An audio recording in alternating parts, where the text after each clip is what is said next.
कि धारा धारा गोली चला तो आगे लखीसराय के चौक पर नाच पड़ता छौड़ी तोरा राइफल के नोक। एक बार आप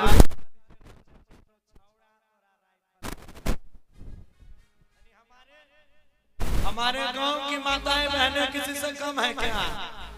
अरे नहीं, तू जो लड़की का नचे भी राइफल के नोक पर नचे तो राइफल के नोक पर। अच्छा थोड़ा आप लोग साइड हो जाइए, कैमरा को थोड़ा साइड कर दीजिए। आप लोग इधर आ जाइए, इधर थोड़ा सा पूरा घेर लेते हैं और उधर खिसक जाइए थोड़ा सा। घेर बउआ ललका शर्ट वाला तोरा पर्सनली कहिया। हाँ नहीं बैठ, अच्छा बच्चा। हाँ आइएगा कब सुन कि धारा धारा गोली चलता आगे लखीसराय के चौक पर। अच्छा आइएगा तो नाचे पड़ता छौड़ी तोरा राइफल के नोक पर। नाचे पड़ता छौड़ी तोरा राइफल के नोक पर। धारा गोली चलता मधेपुरा के चौक पर। अरे धारा गोली चलता मधेपुरा के चौक पर। नाचे पड़ता छोड़ा तोरा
पैसा के झोंक पर। दिखाई दे पैसा के झोंक पर। नाचे पड़ता छौड़ी तोरा राइफल के नोक पर। नाचे पड़ता छौड़ी तोरा राइफल के नोक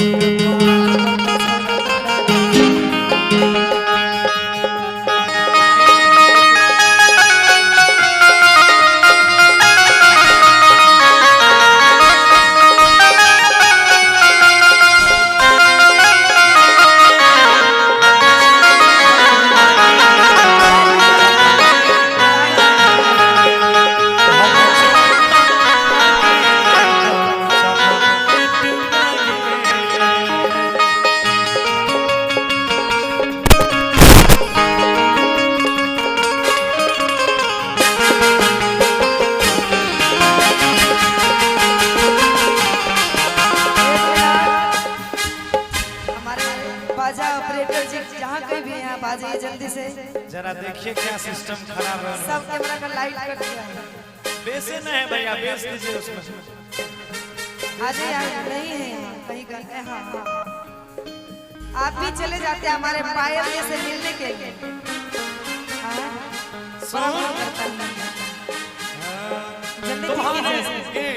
सुन तो मधेपुरा लागे। अच्छा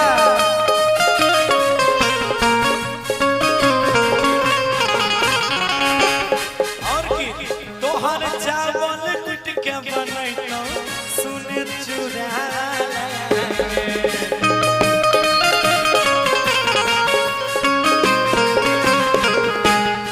तोला गजब है परत डीजे रे डीजे वाला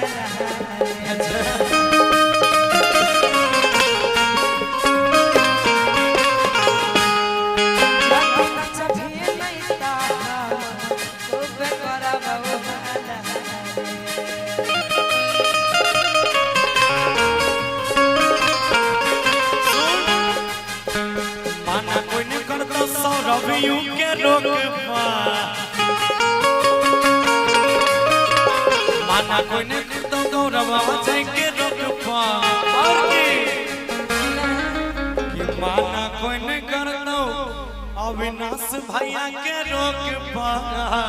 अच्छा हम माना कोई नहीं करतो देख ले वहां केनम परिवार के रोक पा।